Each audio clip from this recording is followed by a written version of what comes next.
You alright? Very jarring. Hello. And welcome To Sort of the Story. Episode 50. 50. We really should have practiced if you were going to be cool. Oh, I just assume you're never going to be cool. So. Oh. Burn!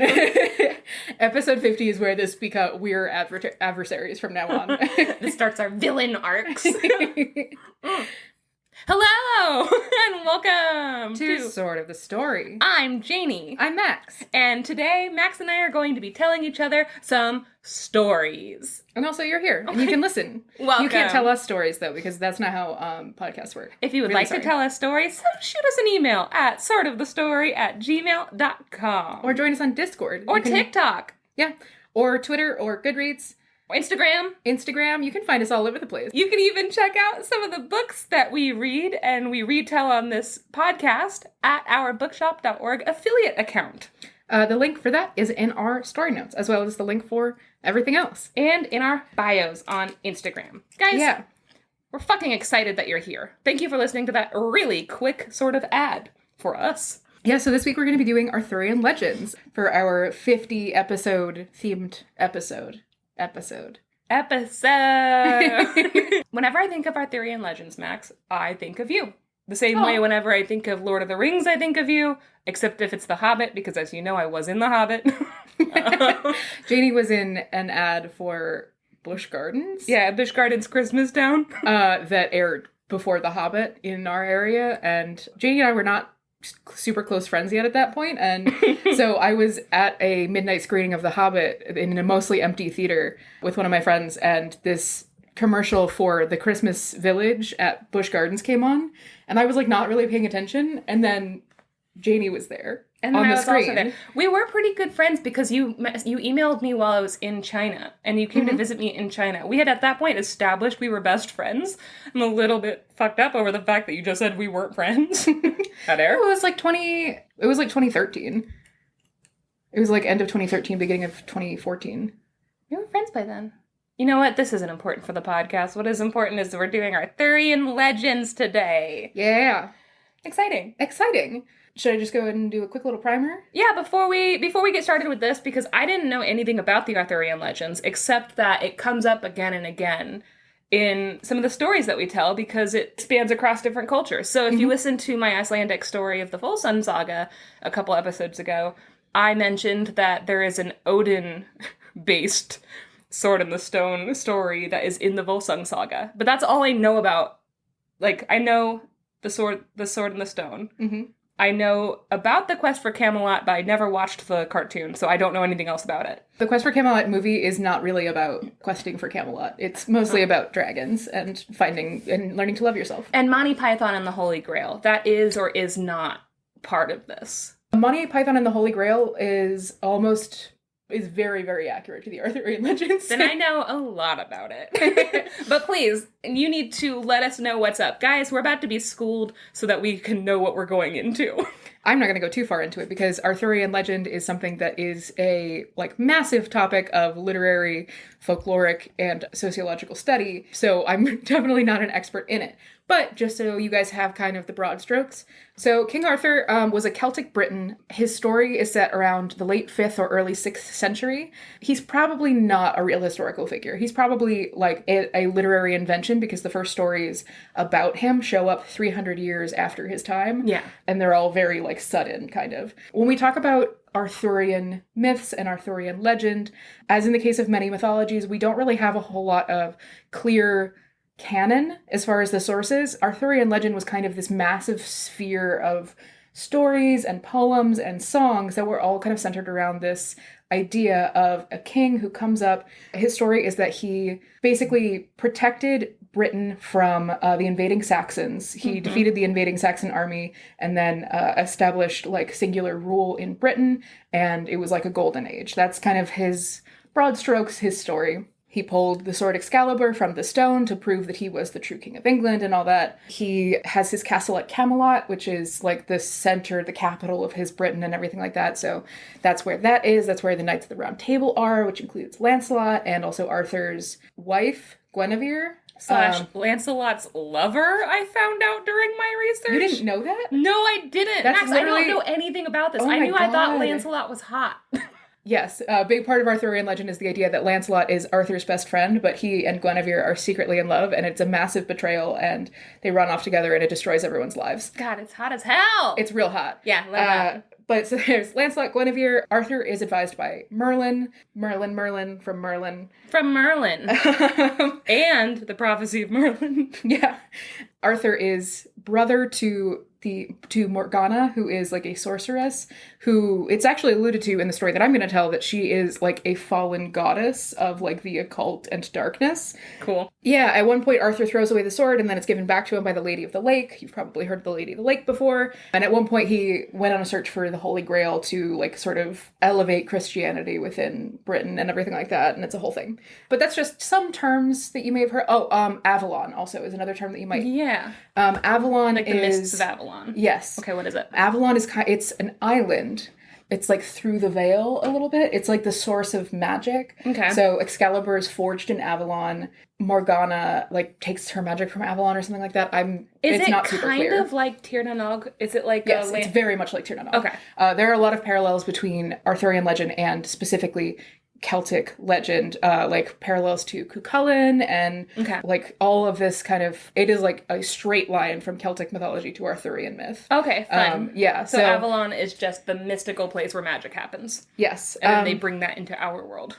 Yeah. So on the whole, Arthurian legend, it's a literary movement for the most part. It is like semi-mythological, semi-folkloric, and again, there is no specific canon.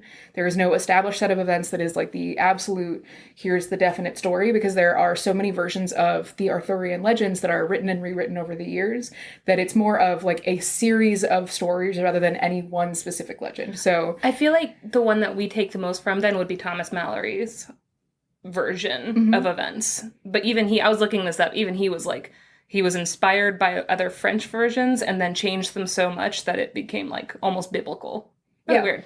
Yeah, there are a lot of Christian through notes in a lot of the existing copies of Arthurian legend, but there are also a lot of anti-Christian through notes. Yeah. So again, this is like a massive movement that spans centuries and centuries. So there is no like singular thesis to it. It's kind of just a series of stories. The only thing that connects them is that they are all related to King Arthur. Okay, and who is Dumbledore?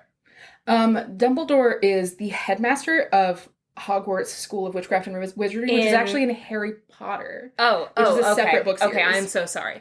No, it's totally fine. The Cullen family comes in. They're from Avalon. Oh no, Cuchulainn is from Ireland. That's a separate story. Okay, but when does Edward come in?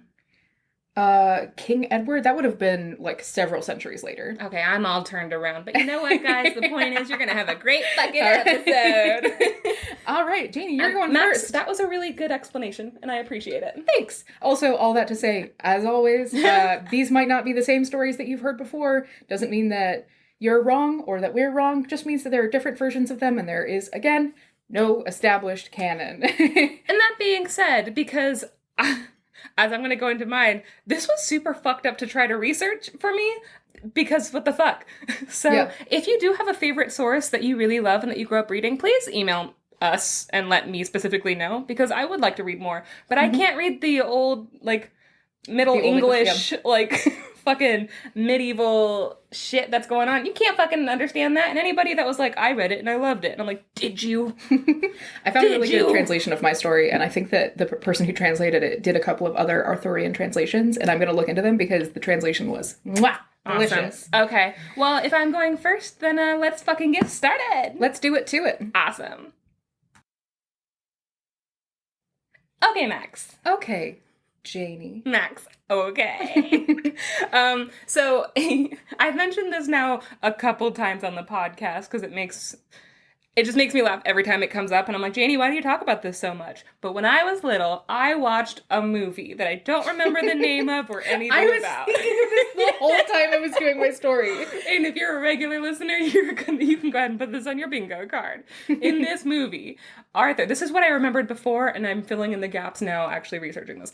Arthur goes to a cave, right? He's in a weird sort of hunt, and there's a sexy woman who's like pretty much naked, and she's wearing some sort of animal mask, and then they fuck in a cave. And my brain was like, I know everything I need to know about Arthur.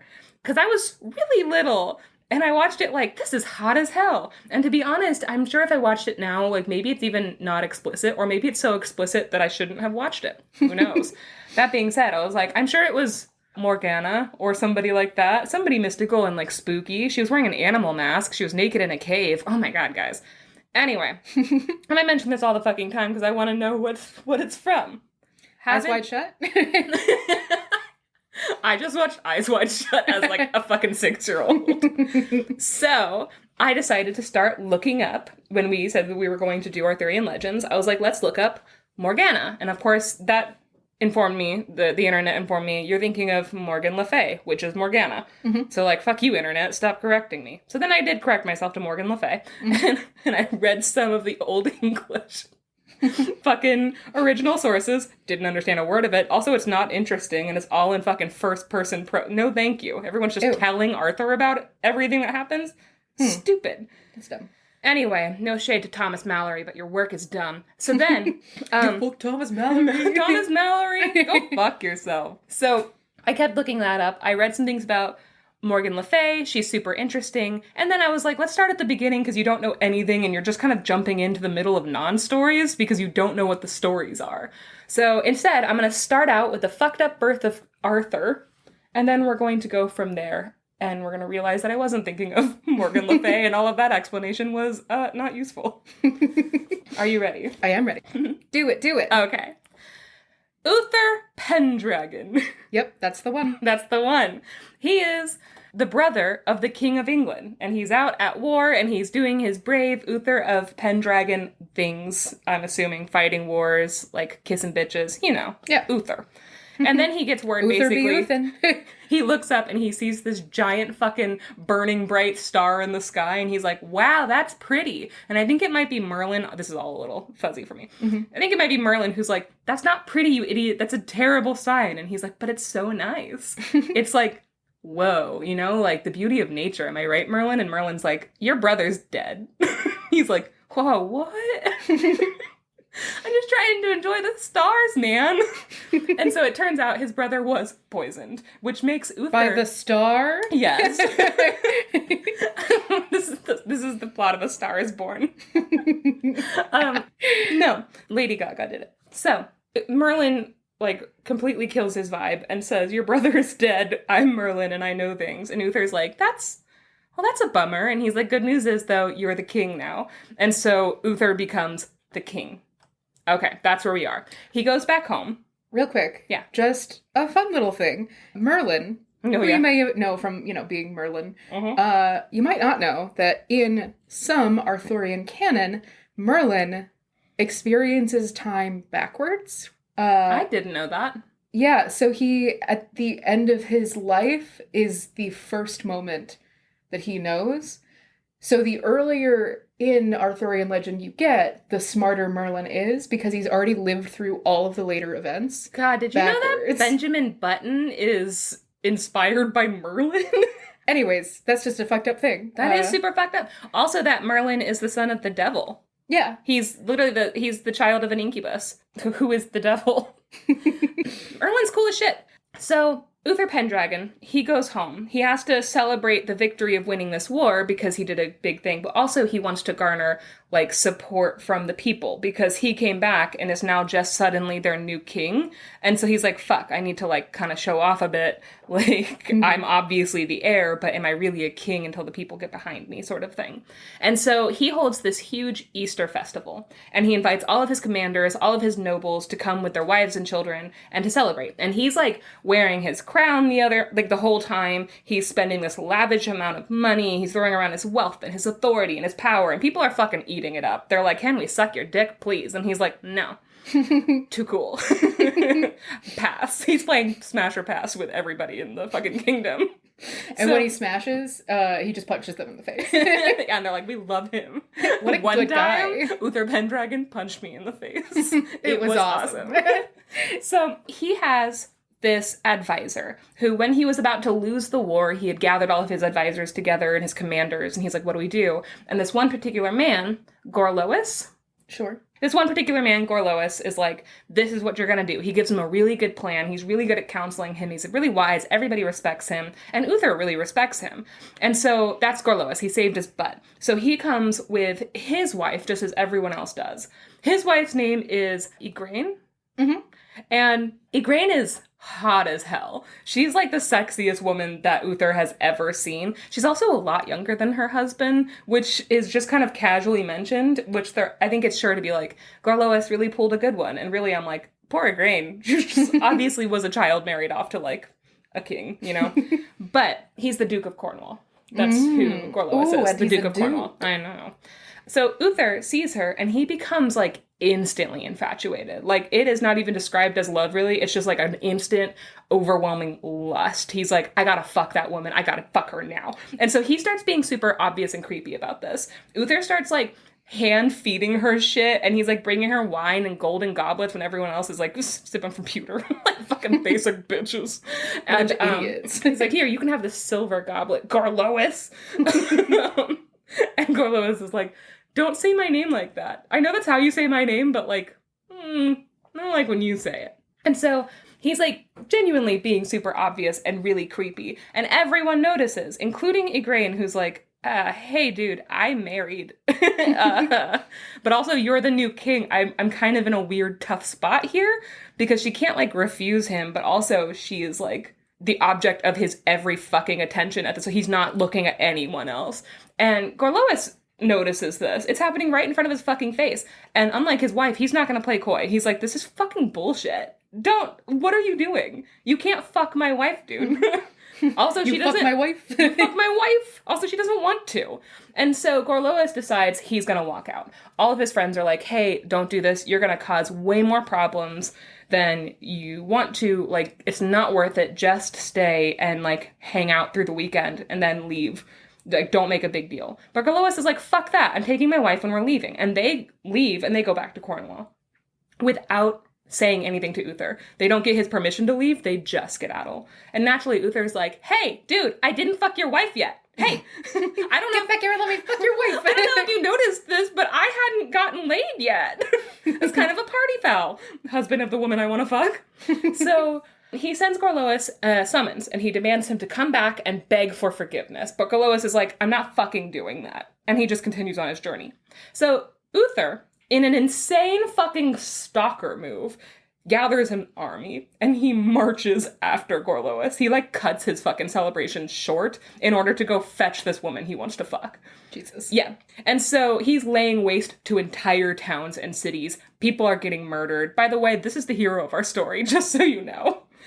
Gorlois is like, I don't have an army big enough to fight Uther's new army that's not even, like, hasn't even been his for long. So he just decides to fortify his town that he's in, and then he sends Igraine back to a different, like, castle called Tintagel. And he's like, this is my safest refuge. This is the only place I know for a fact that he won't be able to get to you there, because Tintagel is basically surrounded by the sea and cliffs, and then there's only one entrance in, and it's like a tiny little like rock bridge, and there's a bunch of places for Tintagel, like, what is it called, where you are above? They're like looking down. Basically, Tintagel is looking down at this rock bridge. So everybody... Like an overlook? Yeah, and they all have like a height advantage. Mm-hmm. And so they can just take out armies because it's so thin. You can only send like one person at a time. Meaning if you try to do that, then everybody will just murder you as you go in single file line to Tintagel. Yeah.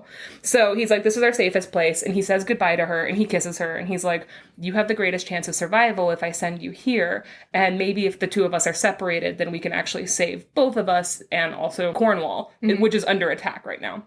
So they do that. Uther hears about this, and he is despondent. He's like, oh my god, now she's even harder to fuck. No! I'm the hero of the story. I just want to get my dick wet. This isn't for kids. So he tries to get into Gorlois' castle to, like, get him, but he can't break down the walls, and the entire time, he's, like, burning with his desire for Igraine, who's shown no interest in him at all.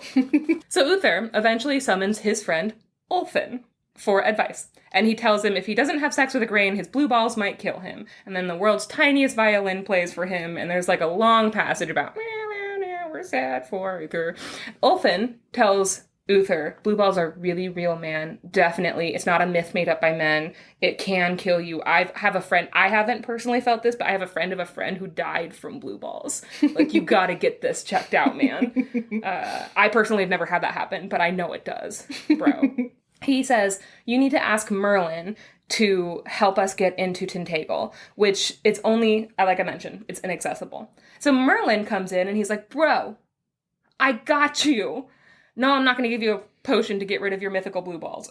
Instead, I'm going to use potions and the, quote, hidden arts to make you look like Gorlois. And he transforms, with a polyjuice potion, Uther into Gorlois. He transforms Ulfin into one of Gorlois's friends, Jordan of Tintagel.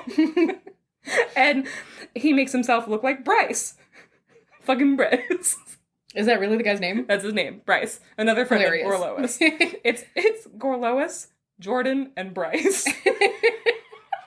That's a frat. It's just a frat. The fucking douchiest fucking frat bros. And together, Gorlois, Jordan, and Bryce, they ride together straight up to the gates like they own the place, because everyone thinks they do. So those are those names that, like, historically are, like, very, very old names, but then you hear them in a historical text, and you're like, that's not right. You like, didn't do that right. Brittany? Yeah. Brittany was a hugely popular name for, like, centuries. And now it's like, it's Brittany, bitch. Can you imagine being in the 1400s and your mom's name is fucking Brittany? And everyone's like, that's such an old-fashioned name. It's a grandma name. Okay, so since Uther looks like Gorlois, Max, I think you know where this is going. He goes straight to Igraine. He doesn't even fucking stop even a little bit. He's like, point me to Igraine. I need to get my dick wet. And she's like, oh, my husband's home. And he immediately is like, we're having sex. And she's like, okay. And so they have sex. This is the quote. Uther and the guys, this is the quote from my source, folklorethursday.com. So it's not like a source from the original text. But they said, Uther, in the guise of Gorlois, told her he had allowed Demiliac Castle, which is where Gorlois was. He sent her to Tintagel. He had allowed Demiliac Castle to be besieged to draw the enemy away from Tintagel to keep her safe. He, like, made up this huge fucking story about his Gorlois's bravery, just all in, to keep her safe because she's his precious wife and all this stuff. And Igraine believed all of his words and, quote, gave freely that night everything he desired. And then I wrote, anal. Ew. I don't know. It was his birthday. Right in the Igrainus. That's really fucking rude. She's being assaulted. Yeah, that's really bad. This isn't good. Okay, so that same night, Gorlois was, in real life, killed in battle by Uther's army. Sorry, I say real life. I mean outside of this weird doppelganger that is currently raping his wife. Yeah. So Gorlois was killed in battle by Uther's army in Demiliac, and Uther and Igraine conceived Arthur, the greatest of the kings of the Britons. So that's how Arthur was conceived, through tricks. The next morning, a messenger arrives and urgently requested to speak to Igraine and deliver the unfortunate news that her husband had been killed by Uther's armies.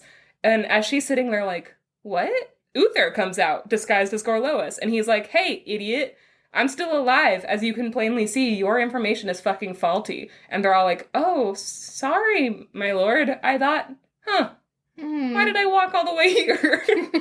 This is crazy. And he said, I guess I'll go now and I'll make amends with Uther, who is, like, super cool and handsome. And I heard really good in bed. And also, I'm ugly and stupid. Fart. Yeah.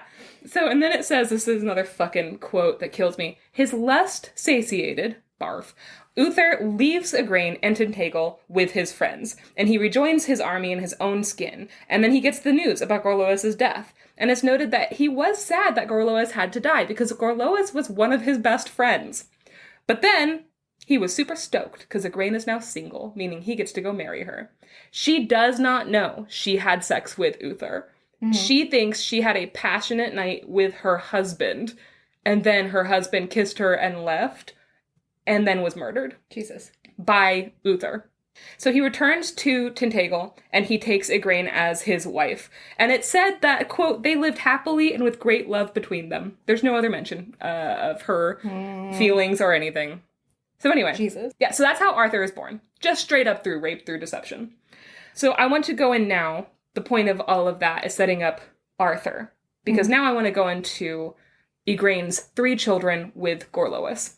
So according to Thomas Mallory's 1485 Le Mort d'Arthur, Gorlois and Igraine had 3 daughters together before Uther came and fucked everything up. The daughters were Morgause, Morgan Le Fay, and Elaine. I'm like, Morgause, Morgan, and Elaine? Elaine, you're the least favorite. I hate to tell you. It's kind of like how my siblings are Savannah, Janey, and Junior. It's like, Savannah, you might be the favorite. Savannah's a beautiful name. After Uther marries Igraine, Morgause is married off to his ally, the Orcadian king Lot, making Morgause a queen, very young. So Queen Morgause, she gives birth to 4 sons, who all serve later as Knights of the Round Table. Gawain, one of Arthur's greatest knights we love so much. Agravain, a traitor. Gaheris, which the Wikipedia had no notes about, but I have a lot of notes about. And Gareth, a gentle and loving soft boy of a knight who might be my favorite. Time will tell. Love it. Morgause was obsessed with Gareth because he was so fucking sweet. She was like always worried about him. I love her. According to the French Vulgate cycle and the prose Merlin, a very young King Arthur, later on, right? He's already now pulled the sword from the stone. He's been growing up with a foster family. He doesn't know anything about his origins. He pulls the sword from the stone. He becomes the king of Camelot, right? Yeah. And now there's a bunch of wars as everyone's like, you're not the fucking king. So he's fighting a bunch of stuff. King Lot has become his greatest enemy. And basically Morgause, there's so many different versions of this. I'm going to give you 2. In this version of the French Vulgate cycle, King Lot basically sends Morgause as sort of an ambassador, and she goes to Camelot. And a super young King Arthur looks at her and is like, that's a hot fucking lady. Like, she's hot as hell. And he sees her and he's like, I know she's King Lot's wife, but like, I gotta hit that. And so in a move that can be described only as like father, like son, Arthur deceives Morgause into thinking he is her husband. And then they fuck. God damn it. And they conceive a son, Mordred. And then I had to make a note. This is confusing because I found several sources that say this is what happens, but then don't explain it. And I couldn't find any sources for it, like any actual first-hand sources, which I had a hard time finding first-hand sources through all of this. I found Project Gutenberg has it, but it's all over the place. Yeah, a lot of it is in, like, tatters of manuscripts and stuff that are in, like, the British Museum. Yeah, it's really hard. But then I found this passage from Mallory later. Quote, for she was a passing fair lady, wherefore the king cast great love unto her, and desired to lie by her. So they were agreed, and he begat upon her Mordred, and she was his sister on the mother's side, Igraine.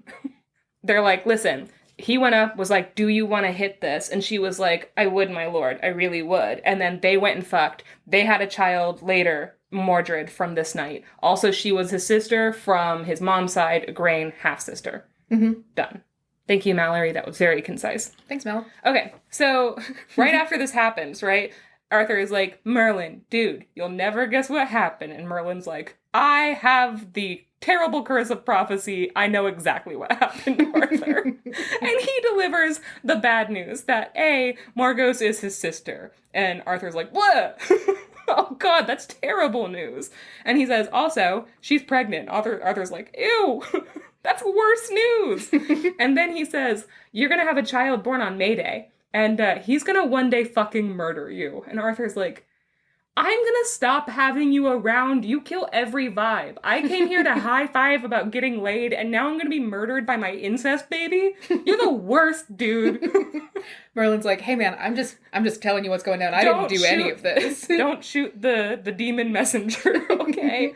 Don't shoot the wizard. This is the quote from Thomas Mallory, from Merlin. Quote, but ye have done a thing late that God is displeased with you, for ye have lain by your sister, at which point I'm guessing Arthur just starts throwing up.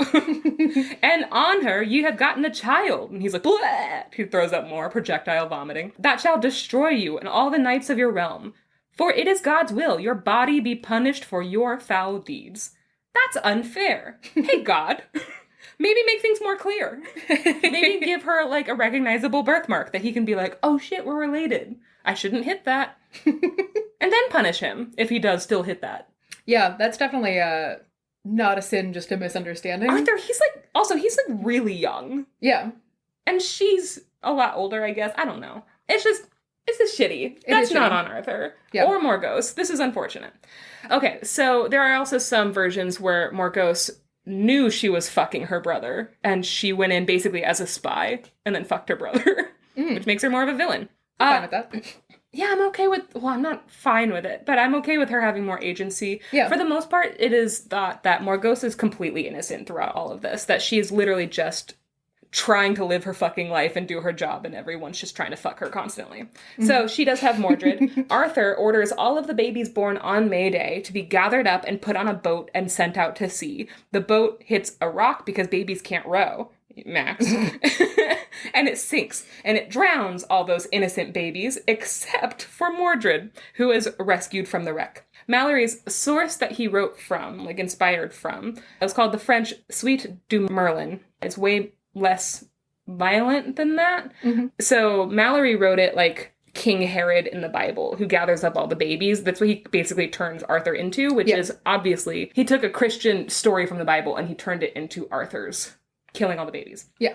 In the Suite du Merlin, instead, Arthur just sends away all the babies. Like, he basically is like, any baby born on May Day, bring them here to my kingdom. I need to make sure that they're raised in isolation and that I also can keep an eye on them. So he doesn't murder a bunch of babies. So he has them all put onto a boat. All the babies from Scotland born on a certain day are all put onto a boat. And then on its way from Scotland to Camelot, the boat sinks. And the only surviving baby is Mordred, who's raised far away. So that's Mordred. As for Morgause, eventually she falls madly in love with a rival knight named Sir Lamorak. One day, her son Gaheris of Wikipedia's no notes, you know? Sure. He finds his mom and Sir Lamorak in flagrante at Castle Rethename, and in a rage, he grabs his mom, Morgause, by the hair, and he fucking cuts off her head while she's still in bed. That's how Morgause dies. Jesus Christ. Yeah. He spares her unarmed lover because it would not be... Oh my god, he has no arms? Yeah. He cuts off his arms and then he leaves. No, he spares Lamorak. He's like, yeah, I'm not going to kill you because it's not very manly of me to kill a man who doesn't have a weapon. Meanwhile, he just fucking cut off his mother's head because she was having an affair with somebody he didn't like.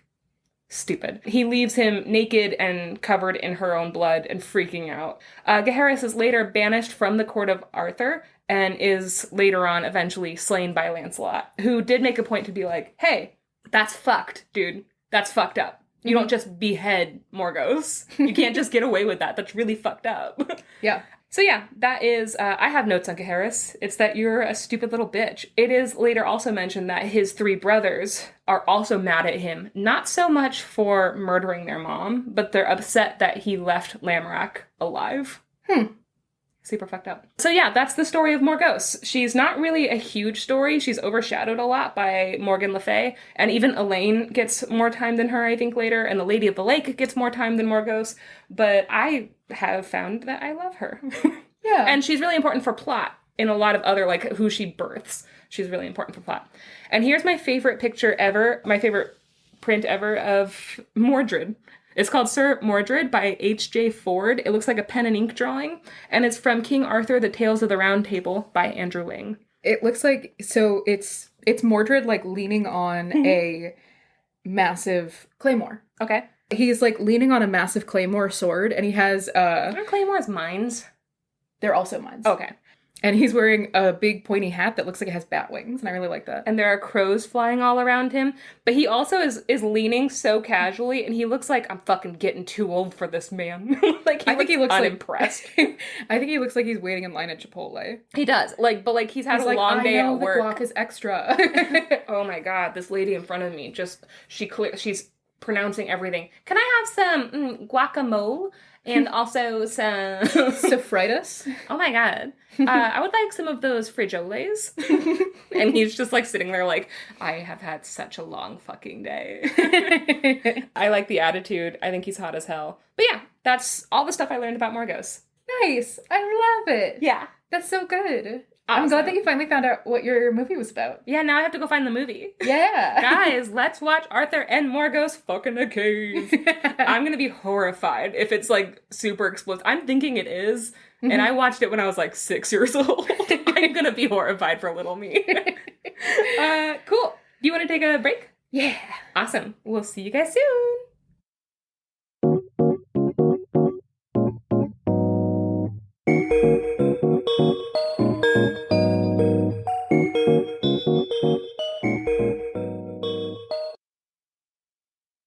All right, Janey.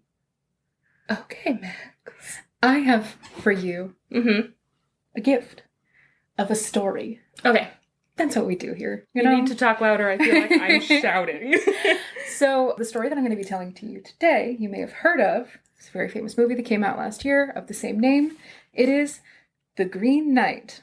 I feel like we both picked the stories that are the most horny for us. Yes. Okay.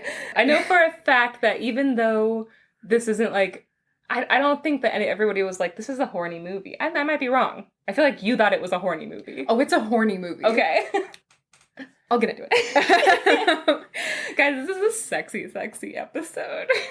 So the story of The Green Knight Mm-hmm. comes from a poem with an unknown author. We don't know who wrote it. Okay. It doesn't have a name. Is this a good time for me to tell you that it was me? Oh I my wrote it. But we do know that the author wrote it sometime in the 14th century, I believe. I didn't write that down, but I think that's what I read. Sure. Wrote it in the 14th century. They were contemporary of Chaucer, and like Canterbury Tales was written around the same time. Okay. A lot of people thought that this was Chaucer who wrote this, but it has since been proven that it wasn't. It is so wild. This is a huge part.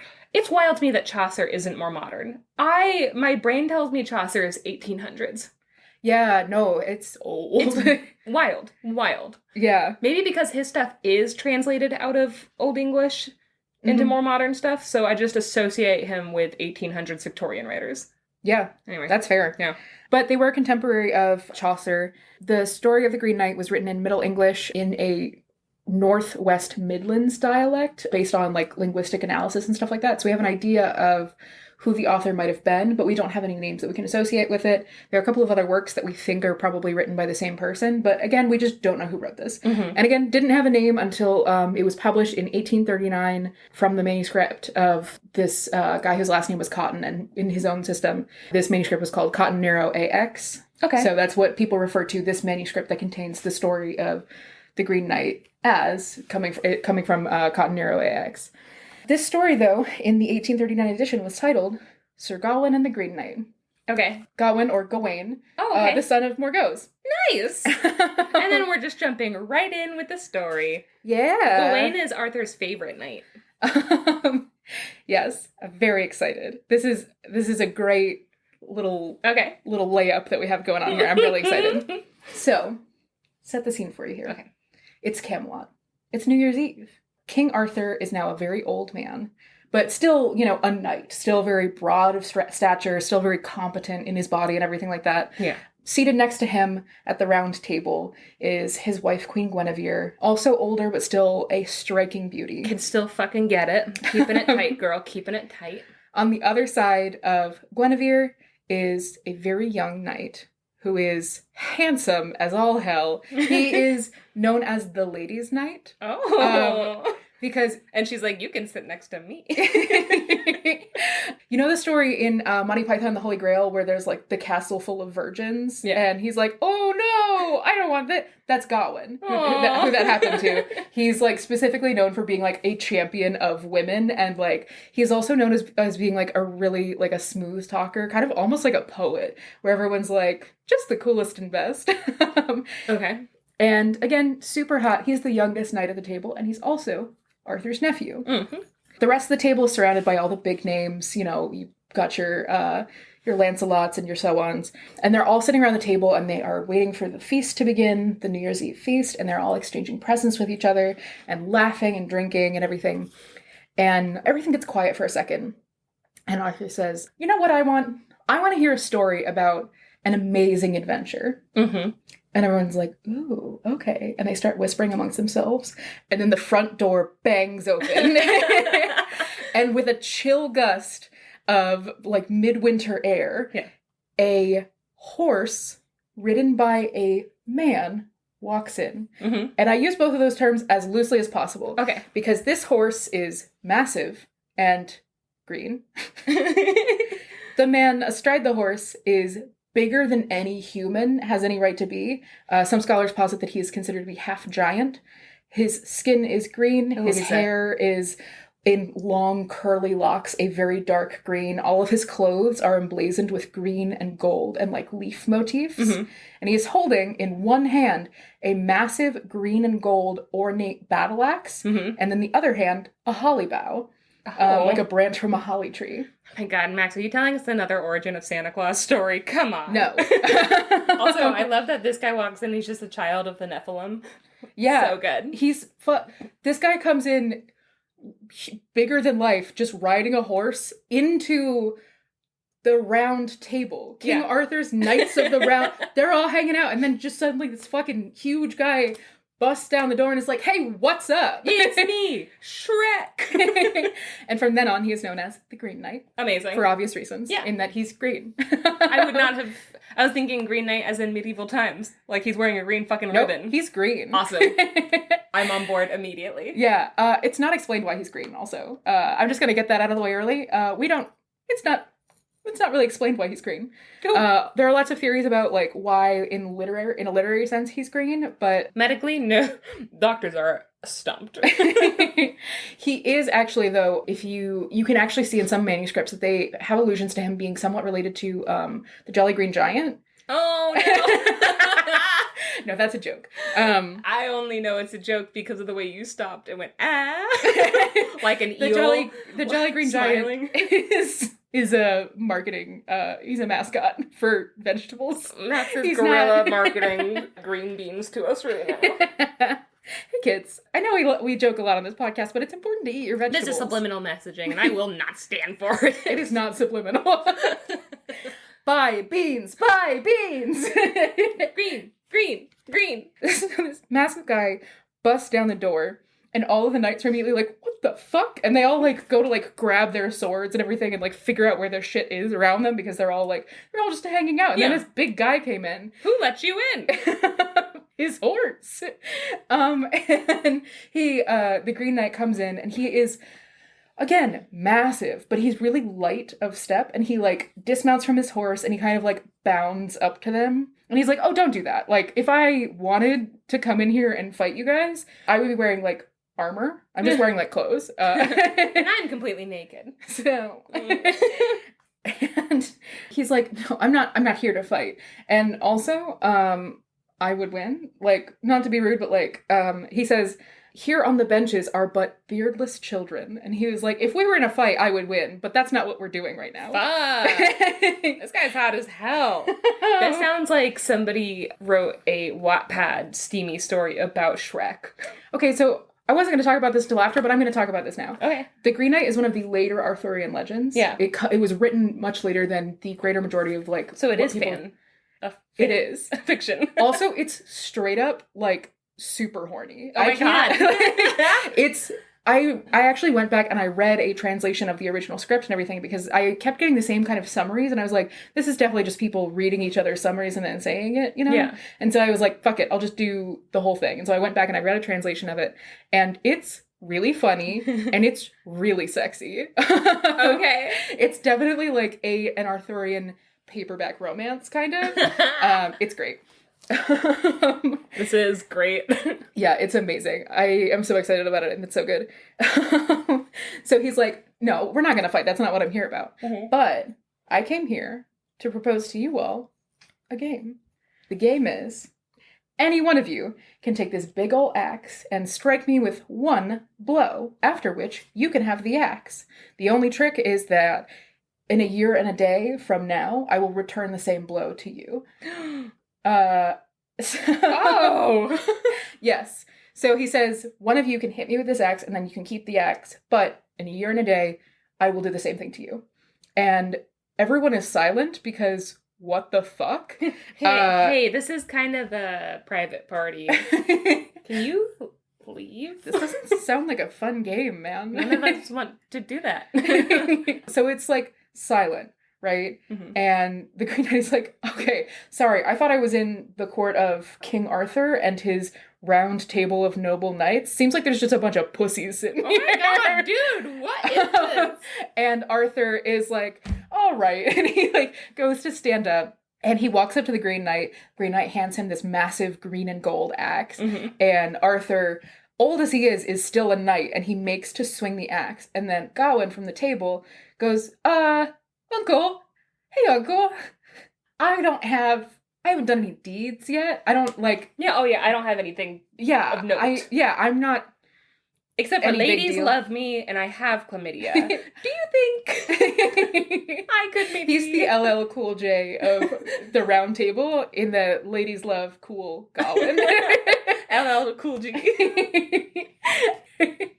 So he's like, Uncle, I don't have any big deeds to my name, and this is your party. Like, you're the host. You shouldn't have to be the one to, like, defend your party, kind of. Like... let me take care of it. And Arthur's like, all right, go for it, yeah. And he hands Gawain the axe. And the Green Knight, very obligingly, pushes all of his hair off the back of his neck, and he bends over to, like, bare the back of his neck to be beheaded. And so Gawain is like, fuck. All right, this is your game, so sure. So he hefts this massive axe, and in one single swing, he decapitates the Green Knight. And it is just...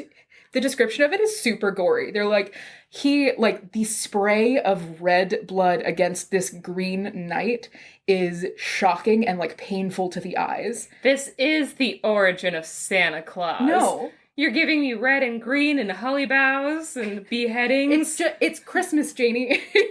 Interesting. It's New Year's. Leave it alone. And, like, this shocking spray of, like, hot red blood out of the stump of the Green Knight's neck, and the horrifying thump of the axe that Gawain has swung sticking into the ground from how hard he has swung it, and then a dull thud of the Green Knight's head hitting the ground and rolling. And it rolls towards the feet of Guinevere, and she screams. Yeah, I was just thinking, poor fucking Guinevere. She's just here for dinner. She screams. And then the Green Knight stands up, and he walks over to his head, and he picks it up by the hair, and he shows it to Guinevere, and then he tucks it under his arm, and he gets back on his horse, and he says, 1 year and a day. Fuck. And then rides out. No! What the fuck? Yeah. What the fuck? It's fucking wild. So basically this guy just came in like, I'm not fighting any of you pussies. If you can kill me though, you can have my cool axe, but I'm gonna kill you. And then they did. And so, like, Gawain is kind of like, what the fuck just happened? And King Arthur's like, hey, you did a deed! Congrats! And Gawain's like, yeah, I did a deed. Okay. Is anybody else worried about what just happened? And they like come together, and Guinevere is like hyperventilating and crying, and they're like, hey, it's okay, that was just a weird guy.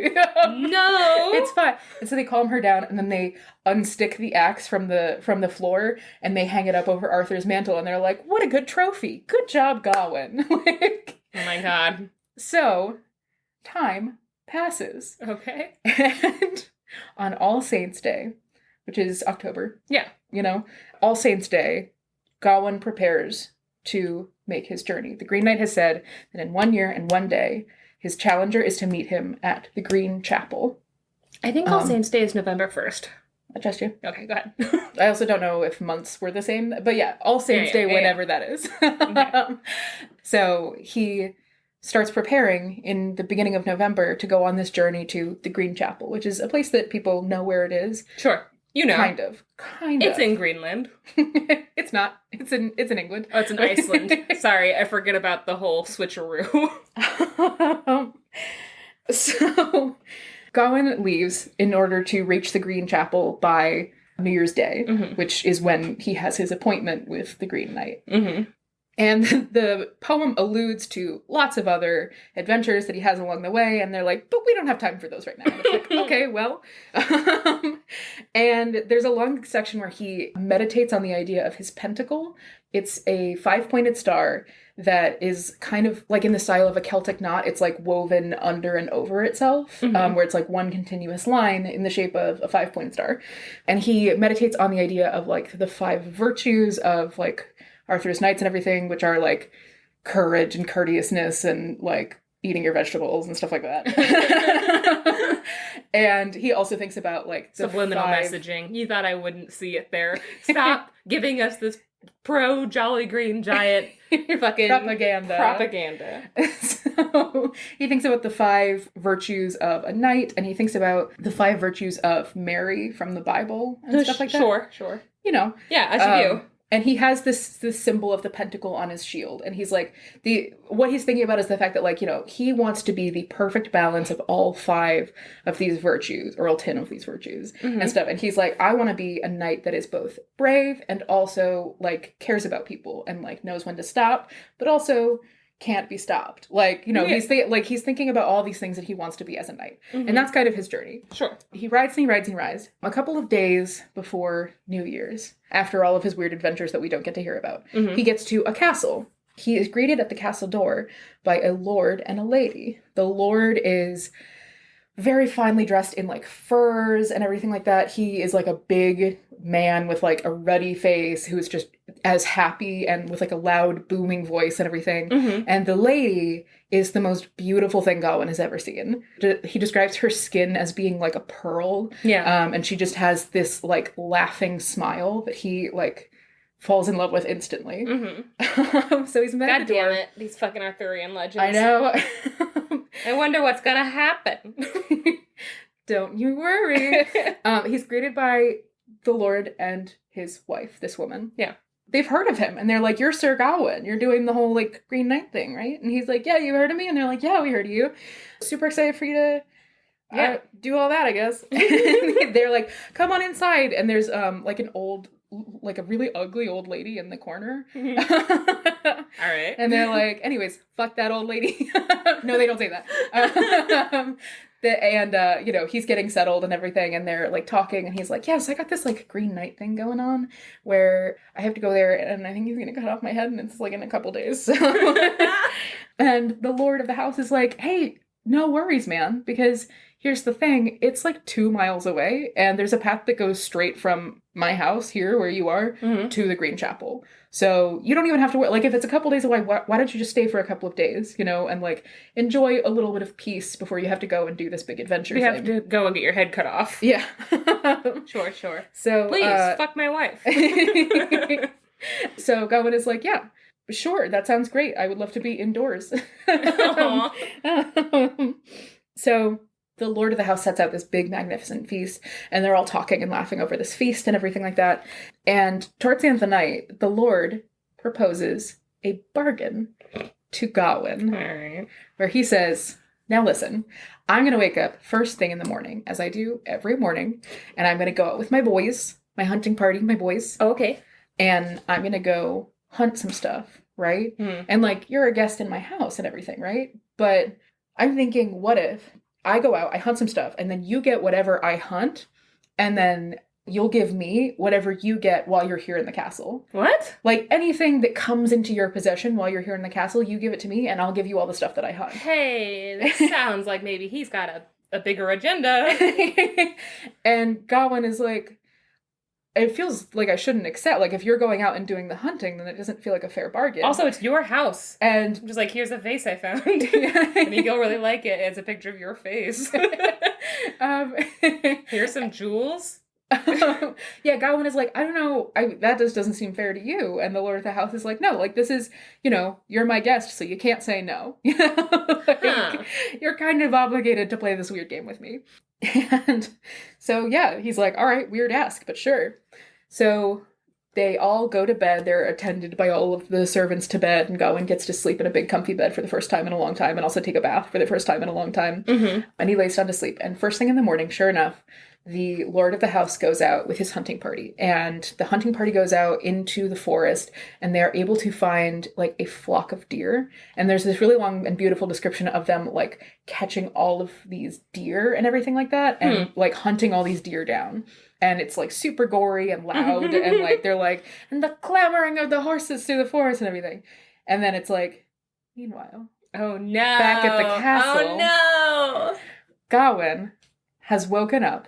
And it is morning. And he thinks that he has woken up because it's morning. And then he hears what he heard before, which is the clicking of the door as someone opens it. Someone. He pretends to be asleep. Yeah. And he cracks one eye just a little bit, and he sees the lady of the house sneak into his room, look at his face, see that he's sleeping as far as she can tell, and then she just sits on the edge of the bed and waits for him to wake up. Huh. So he's like, makes a big show of being like, oh my god, who is this? And this woman is like first thing in the morning, and she's wearing like the most beautiful dress and everything, and she comes in and with like her like laughing smile, she's like, Sir Knight, if it is this easy to sneak up on you while you're asleep, I'm amazed that you've survived this long. Oh, shit! This is hot. Yeah, she's like, I can't believe that a woman such as myself has so successfully trapped a knight. My lady. Can you please like, keep it in your pants? She's like, how lucky am I to have been able to trap a knight in this very bed? I'll bind you to the bed so you can't leave, and you're, so okay. you are obligated to my company. And he's like, oh, my lady. No need to bind me. I'm fucking naked under here. I can't exactly walk out. And he's like, oh, hi. Give me just a second. If you want to just go out, I'll like get dressed and then we can hang out. How do you like, I'll just get ready. And she's like, hey, I'll make you more ready than you'll ever be. Oh no! That's basically a line in it. Fuck! This little pearl lady is smooth. Yeah, she's also like, dissolves in vinegar. Yep. Guys, go check out Affinity Floral Arts for her dissolving in vinegar science experiment. Yeah, I love it. And the story Cleopatra.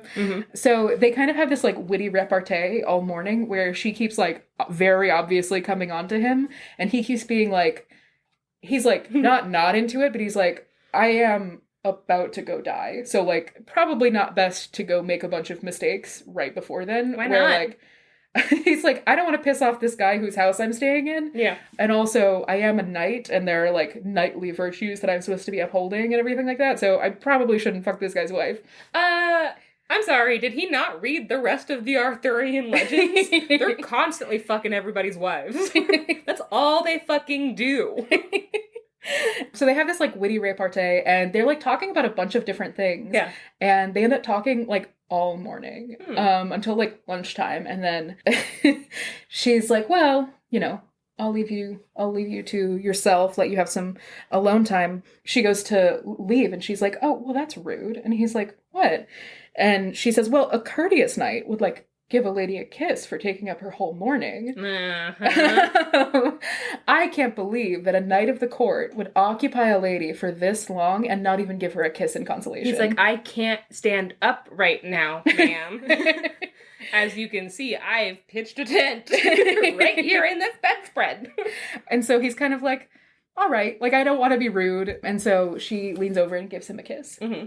Then they go to mass. They go to afternoon mass. Sure, which confess their sins. And then the lord of the house gets home in time for dinner. Mm-hmm. And he comes in with his hunting party, like, loud, and they're all carrying deer over their shoulders and everything like that. And the lord comes in and he's like, I have never had such a good hunt. Like, I've never gotten this many deer in one day. This is truly fortuitous, and I am so excited to be able to give our guest such a wonderful gift. Oh my god, awkward. So he comes in and he, like, brings all of the deer to Gawain, who is sitting very still. And he brings all the deer in, and he's like, well, here you have my part of the bargain. Now, have you gotten anything today that you would like to pass on to me? And Gawain is like, one thing. And then he leans in and he gives the Lord a kiss. Like a full-on mouth kiss. Yeah, he does. And they make out for a little while. Oh. And then the Lord is like, well, now I wonder where in my castle you would have gotten that. And Gawain is like, that's not part of the deal. I don't have to tell you where I got it. I just have to give it to you. And the Lord is like, you read the contract. I appreciate it. Really happy that he didn't fuck that man's wife. Yeah.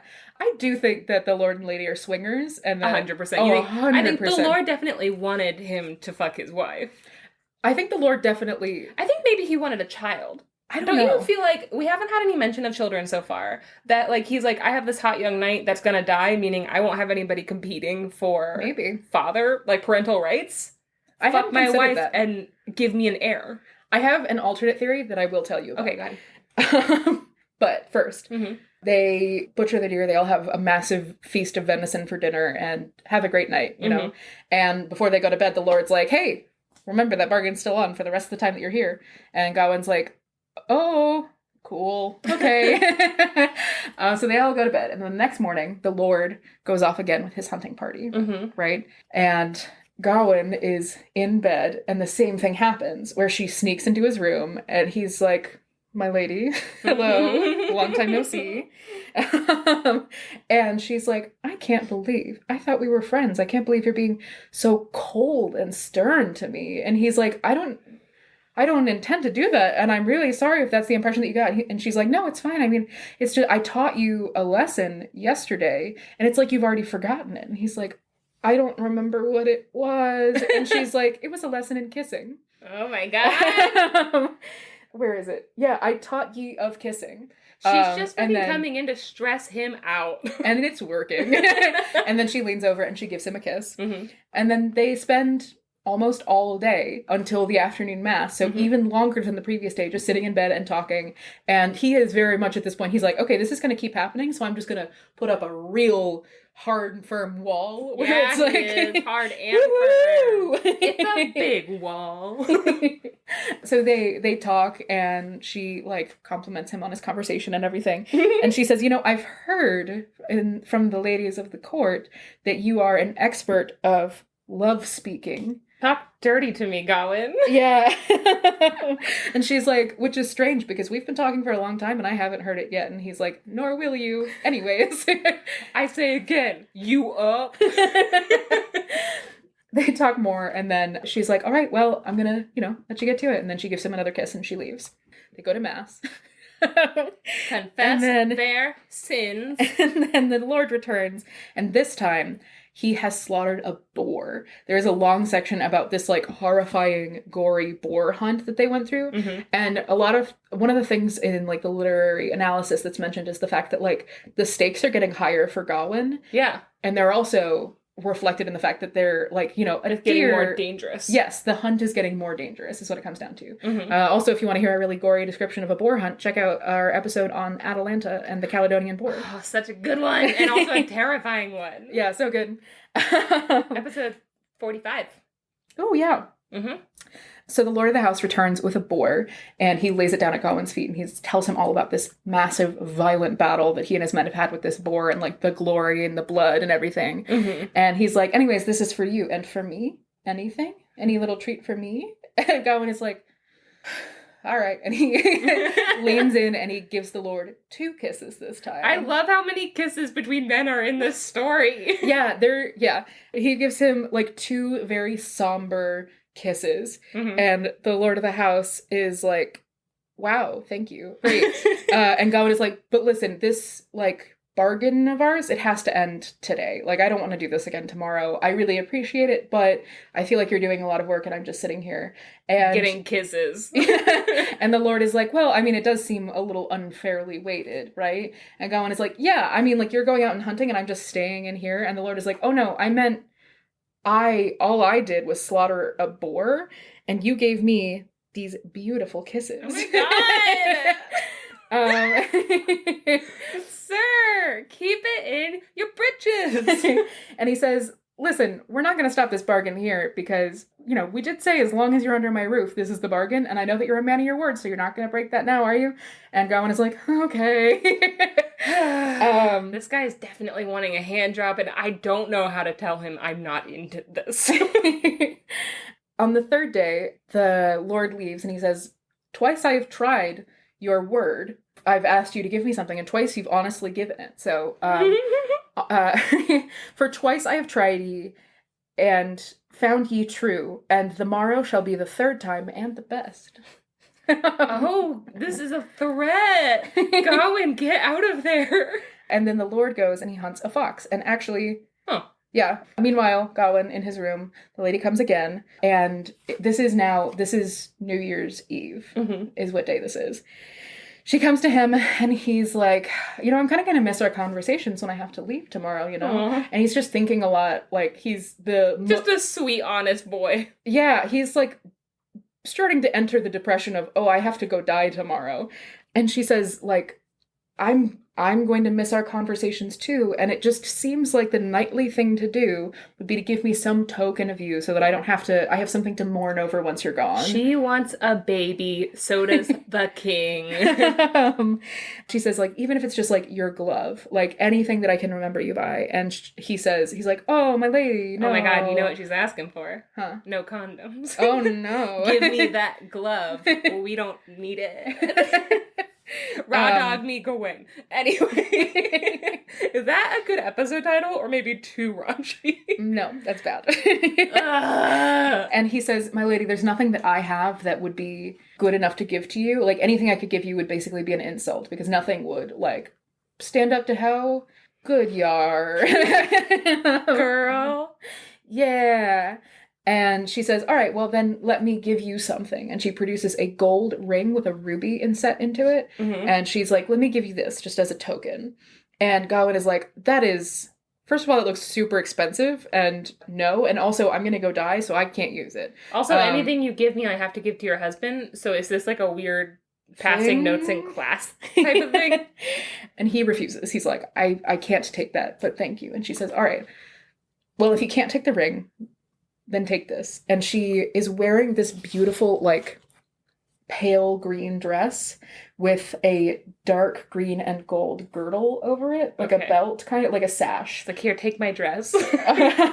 And she unties the girdle, the sash, from around her waist, and it's all silk and lace and, like, embroidered and shot through with, like, gold and everything like that. Oh, no. And she gives it to him, and she says, please at least take this. Like, it's not as expensive as the ring, so you don't have to worry about anything like that. And he's like, I can't take any gifts from you. I'm already, like, staying in your house. That's gift enough. She's like, oh, well, you probably should take this one, though, because anyone who wears this girdle is impervious to harm. No! That king wants this. What?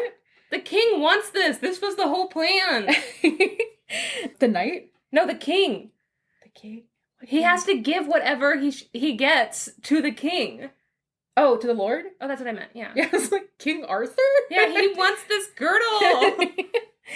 And she says that the girdle is like magic protection, and the wearer cannot be slain for any magic on this earth. And Gawain kind of thinks about it, and he, like, feels really ashamed about it, but he's like, I really don't want to go die, and I'm gonna go die unless I have something like this. So finally she keeps, like, pushing it into his hands and being like, please take it. And he's like, no, no, no. And she's like, please take it. And he's like, no, no, no, no, no. And then finally she's like, please, please take it. And he's like, all right. I mean, I guess. All you gotta do is ask me 3 times. He's living by Austin Powers rules. And she says to him, please, please, just keep this a secret from my husband. I know that you promised to give him whatever you got, but you need this. Please don't tell him that I gave this to you. He's like, well, then give me something else. Dem titties, girl. No. But she does give him, before she leaves, another 3 kisses. Oh. 3 big old kisses. Okay. The Lord returns from his hunt with the fox. Gawain, in the meantime, has tied the girdle underneath of his shirt, so he's wearing it, but, like, you can't see I it. know what a girdle is, but I'm just imagining him wearing women's underwear, like a corset, underneath all of his clothes. Like, if he does die and they're, like, having to dress his body, they start taking off layers of his, like, it's like a reverse Mulan. Yeah. It's like knight's armor, and they're like, oh, okay, Gawain, no shade, it's just we weren't expecting it. Okay. They have to reorient what they thought about Gawain. Like, So the Lord returns with a fox pelt, and he tells the story of how they chased down this very sneaky fox in the forest and everything like that. And he gives Gawain the fox pelt. Gawain gives him 3 more kisses.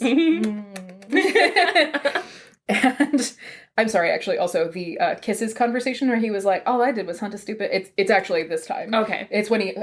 It doesn't matter for me telling the story, but I don't want someone to email Janey and correct me. So You can fucking try to email me and correct me. I can't read.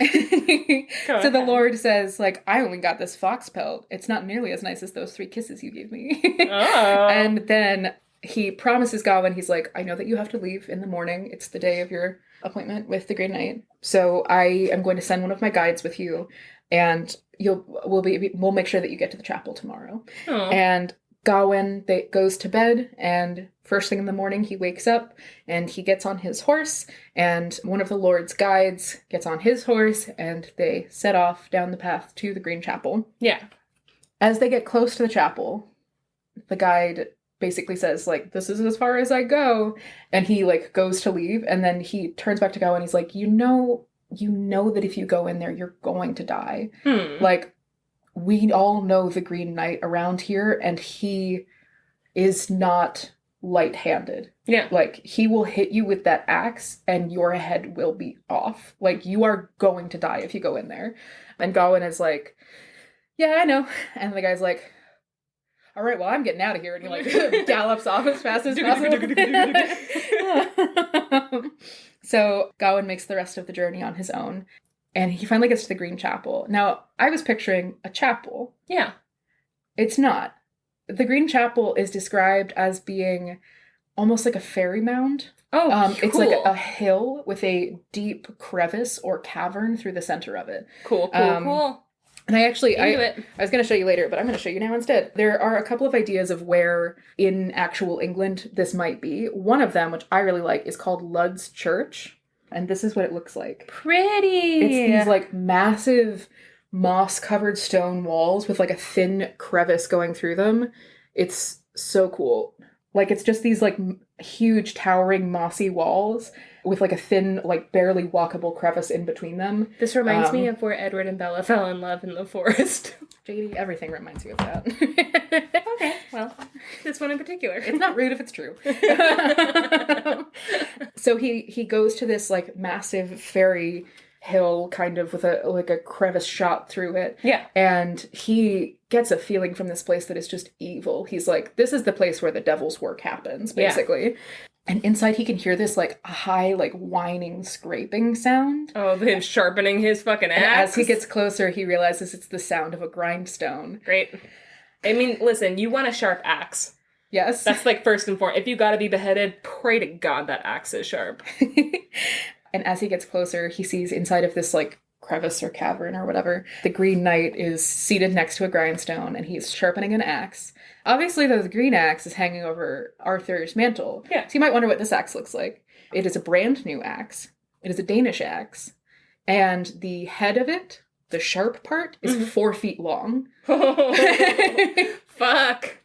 The Green Knight looks up as he hears Gawain come in, and he uses the butt of the axe to help himself stand up. And he's like, I was almost expecting that you wouldn't show up. Turns out you are a man of your word. Congratulations. Now, fair sir, one may trust thou to keep tryst. Now I know I can trust you.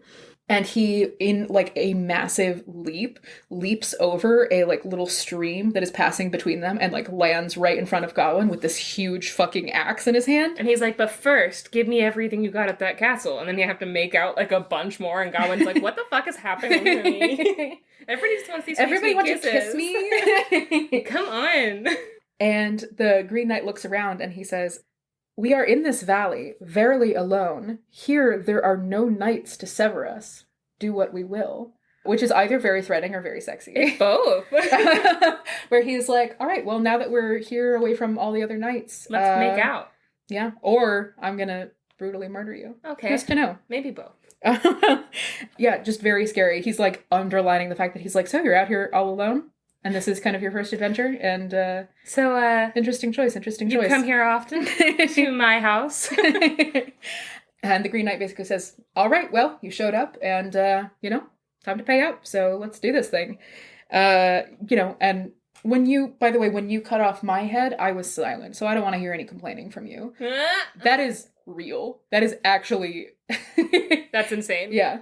So the Green Knight is like, I don't want to hear any complaining, because I didn't complain. Right? And this is blow for blow, right? Gawain is like, all right, well, this is what we're here to do. And he takes off his helmet and he brushes all of his hair to the side to reveal the back of his neck. Aww. And he bends down. The Green Knight hefts this massive axe and in one huge swing brings it down on the back of Gawain's neck. And the moment before it touches him, Gawain flinches in fear away from it. And the Green Knight stops mid-swing. And he says, "Thou art not Gawain, who is held so valiant." Hey, dude, fuck you. Such cowardice did I never hear of Gawain. He's like, whoa, like, this can't be being a real pussy bitch right now. Hey, just fucking stop talking and kill me. Yeah, and he's like, look, I mean, this is what you did to me, and I didn't flinch. So I think we've just learned that I'm braver than you. And Gawain is like, you're right. I'm sorry. It won't happen again. I mean, when I cut off your head, you didn't die. You kind of just picked up your head and walked away. You knew that you weren't gonna die. And I am gonna die, so it's a little different, but you're right. I'm not gonna flinch again. So the Green Knight is like, all right, well, if you're ready this time. And Gawain's like, go for it. Let's just get this over with. And the Green Knight, again, hefts this massive axe, and he swings, and Gawain doesn't move. He is rooted to the ground he's firm and solid, and he is ready to die. Yeah. And the Green Knight hefts this axe, and once again, it lands on the back of Gawain's neck. And he's like, well, see there, I was just making sure you weren't going to flinch again. So now that I know that you're not going to be an asshole. Oh my God. This is so fucked up. He's like, now that I know that you're not going to flinch, now I can do it for real, right? And Gawain says, why talk on thus? Thou dost threaten too long. I hope thy heart misgives thee. Where he's like, okay, you know what? Go fuck yourself. Okay, just fucking kill me and stop talking about it. Jesus. I mean, yeah, but also he did wait for a year and one day to do this. You know that he's been psyching himself up. I wonder how many other knights he killed in the meantime. He had a year and one day pact with all of them. I bet he was the only one that showed up.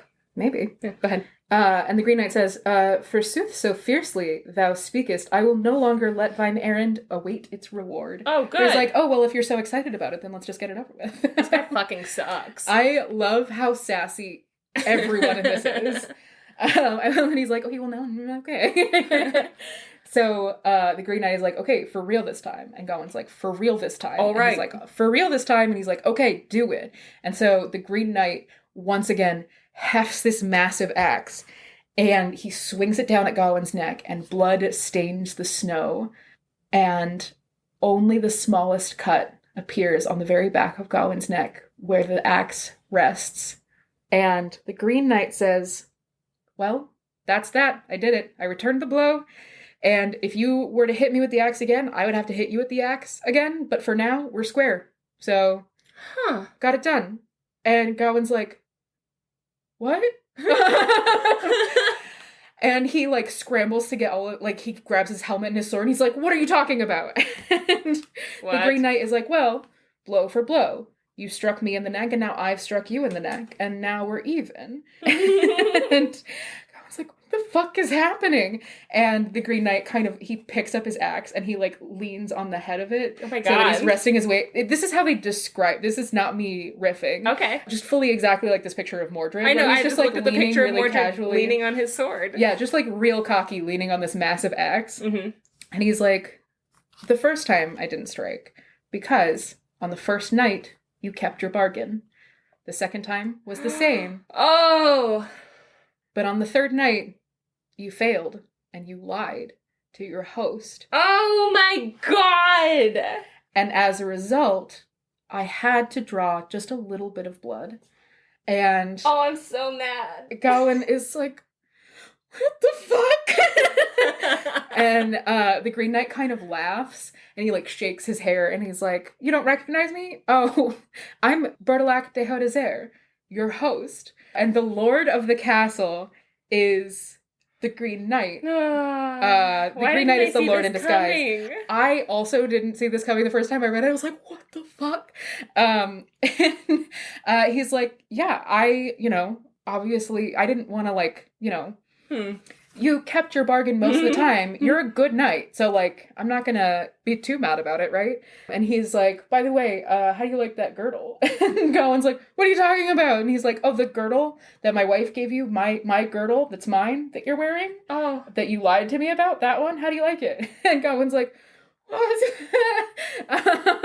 And the Green Knight explains, Bertilac explains that he sent his wife to test Gawain. Yeah. Because Bertilac was transformed by Morgan Le Fay Oh. into the Green Knight to test the mettle of Arthur's court. Okay. Because there was a rumor that his knights were no longer knightly. Oh. And so she also was hoping that Guinevere would drop dead when she saw someone's head. Separately, that's not the main thing, but that's one of the things. God, Morgan. And so Morgan Le Fay transformed him into the Green Knight, and he went to go test the mettle of Arthur's court, which is why he's being such a dick. And he's like, and then, you know, you came to my house and I just had to fuck with you a little bit more, am I right? Yeah. And he's like, I don't blame you for taking the girdle. Your only sin is loving your life and loving being alive, and that's no sin at all. Yeah. Which is why, of course, I couldn't cut your head off because you're a good knight. And Gawain is like sobbing, and his like face is all red, and he's like, I'm not a good knight. I'm not a good knight. And he like takes off the girdle, and he's like, please take this. There's no honor in what I've done and everything. And Bertilac is like, no, keep the girdle. Remember what happened here, you know, and remember to always be honest, you know? Yeah. And he says, keep this for a token of the adventure of the Green Chapel, as it chanced between chivalrous knights. Aww, that's so nice. And then Gawain, once like some of the blood leaves his face and he stops hyperventilating, he goes on this whole thing where he's like, oh my god, of course, Morgan Le Fay cursed you, and of course your wife tried to ruin my virtue because you can't trust women, and women are the ruining of men. He goes on a whole misogynistic rant, and he talks about like bitches be crazy and like Samson and Delilah and all this shit. Okay. And then well, tell him to listen to that episode of the podcast with Samson and Delilah. I think that that's on purpose. I think that this is showing Gawain to be not great. Okay. Like I think that we've already seen evidence that he's not upholding these knightly virtues. He lied. Sure. Right? But I gotta go ahead and excuse him for that. Yes. But also, at the same time, he's like, as soon as like Samson and Delilah, not Delilah's fault, you know? And I think it's the same kind of thing where he's like, these women are completely trying to ruin my life. And it's like, no, you definitely didn't have to do any of this. Yeah, Samson was going in and having sex with sex workers. Delilah wasn't a sex worker, but still, that's what his whole thing was. Yeah, okay, I kind of get that. Yeah, so it's like, anyways, it's a whole like weird misogynistic rant that he does for a paragraph. Do you think that was on purpose? Well, does it end with a thing of like, and he was wrong about the misogynistic rant, or is that just genuinely how they felt back then? I think that because of the allusions that it makes, it feels to me like satire a little bit. Okay. But that's just my interpretation. And so then Bertilac explains, you know, I was cursed by Morgan Le Fay to test the mettle of Arthur's court. And he also explains that the super ugly old woman in the corner back at his house is Morgan Le Fay.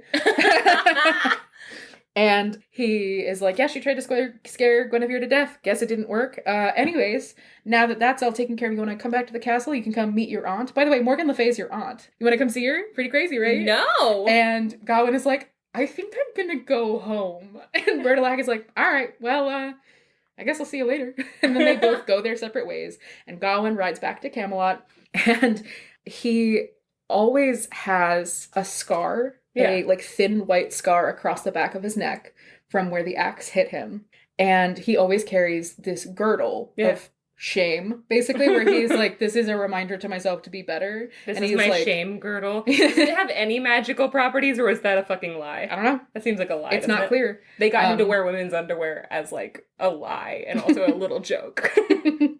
And he keeps being like, this is proof that I'm a bad knight and a bad boy. And all the other knights are like, Gawain, you're not a bad knight. You're not a bad boy, buddy. You're doing your best. Boy. It's okay. None of us are perfect. You're the best boy. And he's like, no, I'm bad. And they're like, no, you're not. It's okay. Like, everyone forgives you. You're just human. And he's like, no, I'm bad. And they're like, this is we love you. And we're all, and then they all start wearing green girdles around their wrist as a show of support for Gawain. That's so cute. And it's great. And that's the end of the story. That was epic. That was very fun. Love it so much. couple things. I already showed you Lud's Church and the Green Chapel, which I just think is very cool. There are a couple of other places that they think it might be, just based on during the trip, he like mentions a couple of like landmarks that he passes, so they have some idea of where it is, and it is in that area where the author would have been from.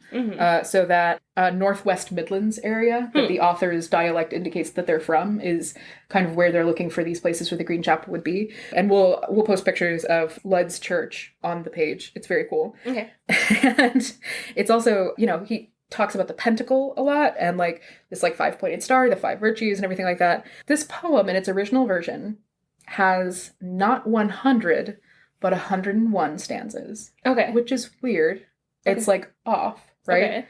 And it has 2,530 lines instead of 2,525, which is 5 squared twice, 25, 25. Yeah.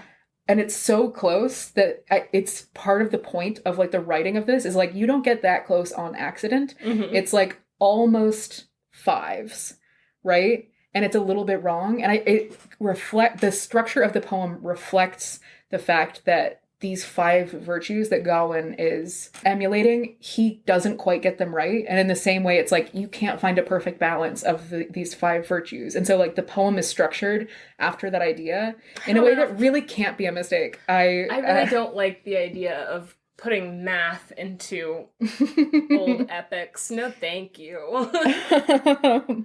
This is also, you know, we talked about like the way that Arthurian legend ties into other mythologies and stuff like that. The story of like the beheading game or the story of like the gifts exchanged challenge has a really long literary history both before and after the writing of the Green Knight. There's one story called Fled Becrain, which is a story about Cuchulainn in Irish mythology, which also involves like a beheading game and everything. It's from the Ulster cycle of Irish mythology. There's like allusions to a Muslim character, like the Green Knight is paralleled and described very similarly to like a Muslim hero. Is that what the movie's about? No. Is that why they have what's his name? Dev Patel? No. Yeah. No, but yeah, it's like there are all these really cool connections to other things. One of the things that they talked about is they're like, it doesn't talk, it says like, oh, Morgan Le Fay cursed him to be the Green Knight.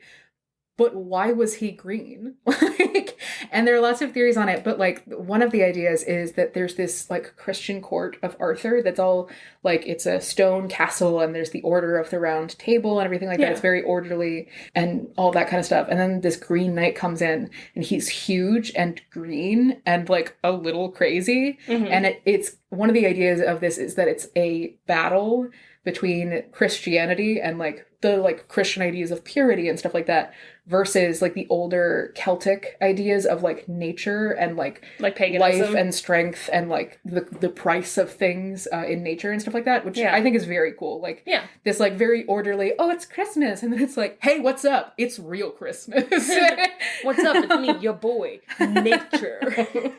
So that's one of the things they also talk about, like in English and Irish mythology, there are like the positive associations of green with like leaves and life and birth and all that kind of stuff. But there's also the negative associations of like disease, jealousy and disease and poison and stuff like that. And like this idea of the Green Knight coming at the new year also, and like the cycle of the year and all this kind of stuff of like, this is nature taking its vengeance a little bit. That's cool. Yeah, I like it a lot. I like the Green Knight. That was excellent. Thanks. This is a pretty epic episode. Yeah. And a long one, but I'm fine mad about it. Yeah. Hi, episode 50, where you get like double the amount of episode. Yeah. Also, I also really like that the lady of the house and Gawain like actually have conversations and are like flirty in a way that is still considered flirtatious today. Yeah. I think that that's really cool. Like they're like, it is hot as hell. Yeah, it's great. And I love it. It was good. Well, fun. This does make me want to actually get to know a lot more of the Arthurian legends. Yeah. I hope you guys feel the same. And again, reach out and let us know. Yeah. And guys, we already mentioned our socials plugs, but rate and review this podcast. If you liked this, just leave us a review on Spotify or Apple or anywhere you listen to your podcasts. That lets you rate and review it. It makes us feel good, and it does help us a lot, especially as we're getting more episodes. Yeah. Hey. And at this point, you've already listened to one, I believe, maybe 2 of our sort of off topics. Ooh. Please let us know what you think about those. We're pretty proud of them. Okay. And with that, let's do it. I think we're good to go. All right, guys. We'll see you next time. See you later. I was trying to think of an Arthurian way to say goodbye, and I was like, Cheers! Excelsior! Excelsior. Oh, so my school does this morning announcement thing, and one of the woman who does it does a Farley's fun fact of the day. And she always gives a new fun fact for the kids to know. And one of them was that in our lifetimes, in the lifetimes, we produce enough spit to fill 2 swimming pools. I'm gonna fill two swimming pools with my spit tomorrow. Oh, God. You drooling a lot, buddy? Not yet. We're gonna fill 2 swimming pools full of spit each. Yeah. So we'll have 4 swimming pools of spit, and that's how we're going to defeat Al-Qaeda. Oh. Yeah. We're selling memberships for $5,000 per year to come to our swimming pools full of spit. Ew. I don't want to see the type of people who want to swim in our saliva. So you don't want $5,000 per head? I'm not saying that. I'm just saying I don't want to see them. You don't have to. That's not part of the deal.